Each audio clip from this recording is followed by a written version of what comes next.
Hello friends, welcome to my YouTube channel AJ tutorials. आज हम पढ़ेंगे न्यूटन्स का फर्स्ट लॉ।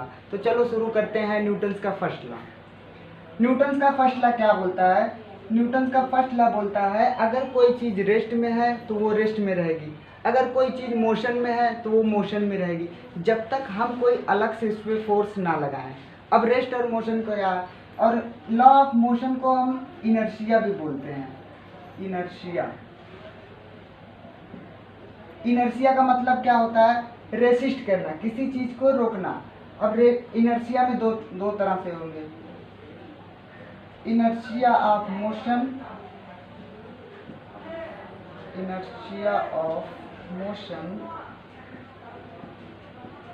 या फिर इनर्शिया ऑफ रेस्ट।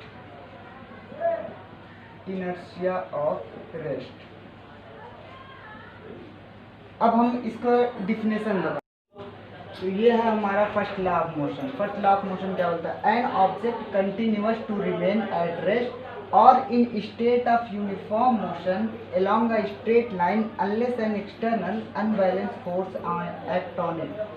तो फर्स्ट लॉ ऑफ मोशन क्या बोलता है? अगर कोई चीज़, अगर कोई ऑब्जेक्ट रेस्ट में है तो रेस्ट में रहेगी, या फिर अगर कोई चीज़ कंटिन्यूअस में है कंटिन्यूअस में रहेगी। अब देखते हैं जैसे एग्जाम्पल। अब हम बात करेंगे रेस्ट और मोशन में। रेस्ट में क्या होता है? अगर कोई चीज़ रुकी हुई तो रेस्ट में है, अगर कोई चीज़ सराउंडिंग के साथ वो चल रही है तो वो मोशन में हो गया। अब मोशन का एग्जांपल, मान लीजिए हम कोई ट्रेन में खड़े हैं, ठीक, और अगर ट्रेन में खड़े हैं तो ट्रेन भी खड़ी है, हम भी ट्रेन में खड़े हैं। तो अचानक से अगर ट्रेन चल पड़े तो क्या होगा? हम पीछे की तरफ झुक जाते हैं। तो ये क्या होता है कि ट्रेन अचानक से मोशन में हो गई, हम तो रेस्ट में थे, तो क्या होगा कि हम भी उसके साथ रेस्ट में, मोशन में हो जाएंगे, तो इसके लिए हम पीछे हो जाते हैं।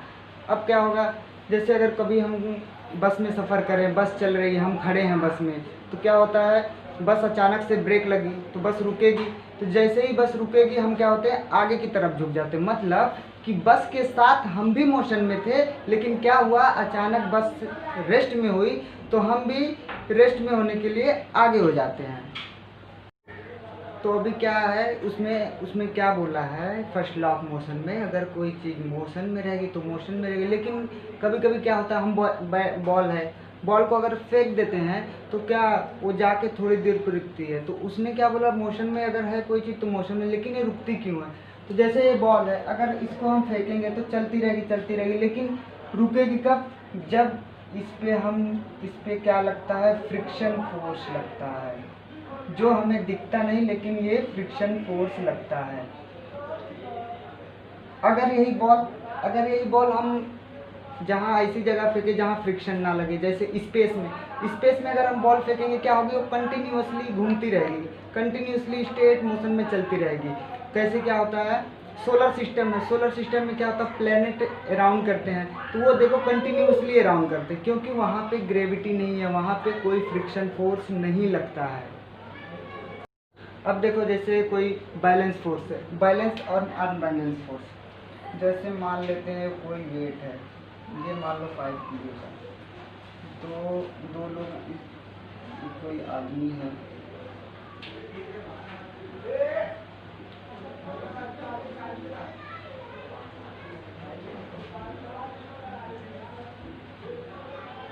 ये 5 kg का है। अगर ये 5 kg का है, अगर जितना फोर्स ये लगाएगा अपनी तरफ खींचने में और उतना ही फोर्स ये लगाएगा अपनी तरफ खींचने में, तो क्या होगा? ये एक जगह टिकी रहेगी, ना इधर जाएगी ना उधर जाएगी। लेकिन अगर एक आदमी ज़्यादा ताकतवर है, मान लो ये ज़्यादा ताकतवर है, इसने क्या किया, बॉल को अपनी तरफ कस के खींचा, जिससे क्या होगा? इस पर अनबैलेंस फोर्स लगेगा, इसका बैलेंस फोर्स रहेगा लेकिन ये अनबैलेंस फोर्स लगेगा, इसके लिए ये यहाँ से यहाँ चली जाएगी।